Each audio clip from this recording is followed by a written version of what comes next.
Ang propetikong batas para sa araw ng linggo ay pinagdududahan at tinanggihan ng karamihang mga Kristiyano sa mundo ngayon. Ngunit ang katibayan mula sa Biblia ay hindi maitatanggi. Ang makasaysayang patunay, ang selyo ng linggo at ang tanda ng halimaw ay darating at makikita natin ito sa kasaysayan. Ang tungkol sa pagsamba sa araw at kung ano ang maging kinabukasan ng Amerika. Maligayang pagdating mga mahal kong kaibigan dito sa VTD Media Ministry. Maaari po bang pakisubscribe ang channel na ito at pakilike at pakishare ang video ito sa lahat. Ito ang ating bagong balita ngayon.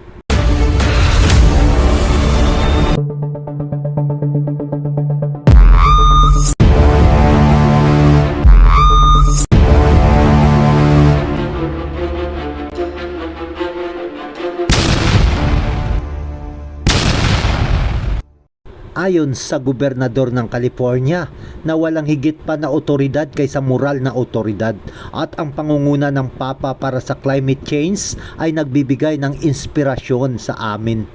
Ang mahalagang mga pangyayari na nakikita natin na nagaganap sa ating paligid ngayon sa pamamagitan ng lente ng mga propesiya sa Biblia ay naghahayag na may isang relihiyosong kapangyarihan lamang na naglalayong bumuo ng isang bagong alyansa sa mga ekonomista, bankero, business executives, mga CEO, mga pinuno ng estado at relihiyosong organisasyon dito sa pandaigdigang pagsisikap na upang bumuo ng bagong ekonomiya. Ang nangunguna dito ay si Pope Francis. Noong May 15 hanggang 17, 2024 ay ginawa ng Vatican na maghuhos ng isang international na summit para sa climate change para pagsama-samahin ang mga leader, mga siyentipiko, negosyante, NGOs, mga alkalde mula sa mga malaking lungsod sa Europa, mga gobernador, mga mambabatas at kinatawan mula sa United Nations. Ang Catholic Agency News ay iniulat na noong May 11, 2024 na ang mundo ay nagsama-sama sa Vatican at ang nagtanggap sa kanila ay si Pope Francis upang pag-usapan ang mabilisan na mga rekomendasyon sa patakaran na nakatuon tungo sa climate resilience, na ang komperensyang ito ay magiging isa sa pinakaambisyosong kaganapan para sa climate indoctrination na nakita na natin sa mundo. Dito ay kitang-kita kung ano ang mithiin ng Roma na pagkaisahin ang buong mundo sa pamamagitan ng doktrinang Katoliko na patuloy na ginagawa ng Papa na pinipilit ang mga pinuno ng daigdig na ginamit ang Laudato Si. Hindi titigil ang Vatican hanggang hindi tinatanggap ng lahat ang mga patakaran nito at susuportahan ito ng iba't ibang mga simbahan na walang pag-aalinlangan ang ambisyosong planong ito para sa Laudato Si na maisabatas at ang batas na ito na may layunin ng pagbabago ng ating pandaigdigang ekonomiya at negosyo sa pamamagitan ng pagpataw ng mga patakaran sa klima gaya ng pagpapakilala ng CO2, carbon at paghihigpit sa pangangalakal sa araw ng linggo. Ang unang yugto, ang Tore ng Babel, ang pagsilang ng paganismo. Pagkatapos ng baha at pagkatapos si Noah at ang kanyang mga anak na lalaki at ang kanilang mga asawa ay umalis sa arka, ay may isang lalaking ipinanganak mula sa kanyang apo na si Cus, na ang pangalan ay Nimrod. At ang pangalang ito na Nimrod ay nangangahulugang paghihimagsik. At itong si Nimrod ay isang punong arkitekto sa paggawa ng Tore ng Babel na isang monumento ni Satanas sa pagiging mapagmataas ng tao. Ayon sa historiador na si Eusebius, ng asawa ni Nimrod ay ang kanyang ina na si Semiramis at nabuntis niya ito sa isang immoral na relasyon ng pakikiapid. Noong mamatay si Nimrod, si Semiramis ay gumawa ng isang mapangahas na pang-aangkin na pagkatapos na mamatay si Nimrod, ito ay muling nabuhay bilang Diyos ng araw at ito ay bumangon sa pamamagitan ng kanyang anak na si Tammuz at ang kwentong ito ay kumalat sa buong mundo at humantong sa pagsamba sa araw na umusbong sa iba't ibang paganong mga relihiyon at misteryong kulto na may iba't ibang pangalan. Gaya sa Ehipto, siya ay si Isis na kalong ang anak na si Horus na inampun nila ito mula sa iba't ibang mga pangalan. Ngunit ang lahat ng ito ay nag-ugat kay Nimrod, si Miramis at Tammuz na ito ang kapanganakan ng paganismo. Sa Ezekiel Kabanata 8 talatang 14, pagkatapos dinala niya ako sa pintuan ng templo sa hilaga at nakita ko roon ang mga babaeng nakaupo at umiiyak para sa Diyos-Diyusang si Tammuz. Ang pagsamba sa araw ay nadala sa buong imperyo ng Babylonia. At dito ang ikalawang yugto, ang pagsamba sa araw sa Kristyanismo. Noong Marso 7, taong 321 AD, sa araw na ito ay pinag-utos ni Emperor Constantine na ang araw ng araw ay gawin bilang araw ng pahinga. Ipinag-utos ni Constantine na ang Dies Solis o ang araw ng araw ay dapat sundin bilang isang universal na araw ng pahinga.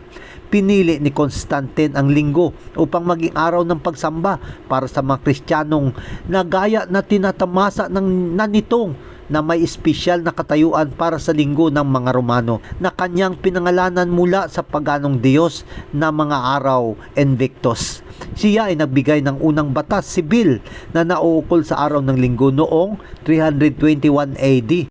Ngunit pagkatapos doon sa Constantinople noong 381 AD, ito ay naging batas pang-relihiyon. Ang ikatlong yugto, ito ang Antikristo, ang pagsamba sa araw. Sa Apokalipsis 13 talatang 2, ang dragon na siyang dragon ng Daniel 7 ay ang Roma, ay kanyang binigyan. Sino? Siya ang Antikristo, ang hayop na siya ang kapapahan ng kanyang kapangyarihan at ng kanyang trono, ang kabisirang lungsod ng dakilang kapangyarihan. Ayon kay Labianca, Professor of History mula sa Universidad ng Roma, ay kanyang sinabi, mula sa kahalili ni Caesar ay darating ang kahalili ng mga Pontep sa Roma. Kaya noong umalis si Constantino sa Roma ay ibinigay niya ang kanyang trono sa obispo ng Roma. Ang kapapahan sa Roma ay kanilang inangkin na pagsamba sa araw ng linggo ay kanyang nilikha. Kung kaya sa kanilang mga simbahan, saan ka man tumingin, ay may araw na sumisilang kang makikita. Kahit sa mga protestante ay kanila ring pinaparangalan ang araw ng linggo dahil sa pagkabuhay na muli ni Jesus, kung saan ito ang practice na ito ay nailipat sa Amerika sa pamamagitan ng mga Puritan mula sa Europa, kung saan ito ay mahigpit na ipinatutupad sa kolonyal na Amerika bilang blow law, na ito ay kanilang ginawa na eksakto kung ano ang kanilang natutunan mula sa mga Romano Katoliko sa Europa. Ginagamit ng simbahang Katoliko sa Europa ang estado upang ipatupad ang relihiyosong pagtalima, kung kaya ang linggo ng mga pagano ay naihatid na walang patid mula sa Babylonia noon hanggang sa Babylonia ng makabagong panahon. Ito ang nakakawili kung bakit ang Roma ay tinatawag na Babylonia ayon sa unang Pedro, Kabanata 5, talatang 13. Ang ikaapat na yugto, ang pagsamba sa araw ay maging isang legal na batas. Napansin mo ba sa isang $1 bill, ang mga simbolismo doon ay nag-uugat sa kasaysayan ng Estados Unidos ng Amerika kung atin itong babalikan. At ikaw ay magugulat na ito pala ay isang propetikong pattern ng pagsamba sa mga huling araw. Bakit? Sundan niyo po ako. Sa isang $1 bill ay makikita mo ang isang agila na nakaharap sa kanan na may gintong korona at 13 bituin at may sikat ng araw na sumisira sa mga ulap sa itaas ng ulo nito, na ito ay kumakatawan sa Diyos ng araw na si Mitra. Sa isang malaking bahagi ng lupain ng araw ay iniugnay hindi para sa kalayaan kundi sa pangako nito na magdadala sa bagong bukang liwayway ayon kay Whitney Smith Plugs, page 314. Sa madaling salita, ang pagsikat ng araw ay kumakatawan sa bukang liwayway ng isang bagong panahon ng kapayapaan at kasaganaan para sa isang bagong bansa. Ayon sa aklat ng The Great Controversy, page 588 to 589, ang pagpapataw ng araw ng mga araw ay maunawaan bilang ang sekreto na upang bumalik sa kapayapaan at kaunlaran ng Estados Unidos minsan ay nasiyahan noong itinatag nila ito. Narito ang watawat ng imperyo ng Romano, kung saan itong imperial banner ay ginamit ng Holy Roman Empire. Ang neoclassical na espiritu ng Amerika noong pagtatapos ng ika-18 siglo ay kumuha ng maraming simbolo mula sa ancient Roman Republic. Kaya ang Amerika ay babalik na upang itulak ang araw ng mga araw, habang ang Roma naman ay gagawin nitong itulak ang Laudato Si, pabalik sa sapilitang pagsamba sa araw ng linggo para sa ikaliligtas ng kapaligiran. At sa kabila naman ay ang hindi natapos na lihim. Sa itaas nito ay ang all-seeing eye of providence na sumabog ang sikat ng araw, at pyramid na hindi natapos ay may 13 bituin na isang tiyak na numero ng okultismo. Ang eye of providence ay isang simbolo ng masonry na kanilang inaangkin na bumalik sa mason ng templo ni Solomon ni Lucifer na siyang dakilang arkitekto ng San Sinukob. Ang mga inscription ay kawili-wili na ang tatlo ay nakasulat sa Latin, Novus Ordo Seclorum, na nangangahulugan ng New Order of the Ages. Ang salitang Latin ay ang wika ng Ancient Rome, at ang taong 1776 na nakasulat sa base nito ay ayon sa Romanong numero. Kaya sa Mateo 24 talatang 15 at 16 ay malinaw na mayroong dubling aplikasyon. Kaya kung sa Roma ay mayroong agila at araw bilang kasuklam-suklam na hantong sa pagkawasak, ito ay atin ring aasahan ang pareho sa katapusan, dahil ito ang hinihingi ng mga propesiya. Ang Estados Unidos ay itatakwil nito ang konstitusyon at ibabalik sa pagpapatupad sa pagsamba sa araw ng linggo na ayon sa batas na ipinatupad sa panahon ng kolonyal. Ang Estados Unidos ay mag-uutos na ipapatupad ang linggo mula sa Roman Catholic Church. Gagawa sila ng isang imahe ng hayop at ipapatupad ang tatak ng hayop. Ang batas na nauukol sa linggo ay tatatakan ng dakilang tatak ng Estados Unidos sa isang Romanong simbolo. Sa Mateo 24 talatang 8, ngunit ang lahat ng mga ito'y pasimula pa lamang ng mga paghihirap na tulad sa isang babaeng nanganganak.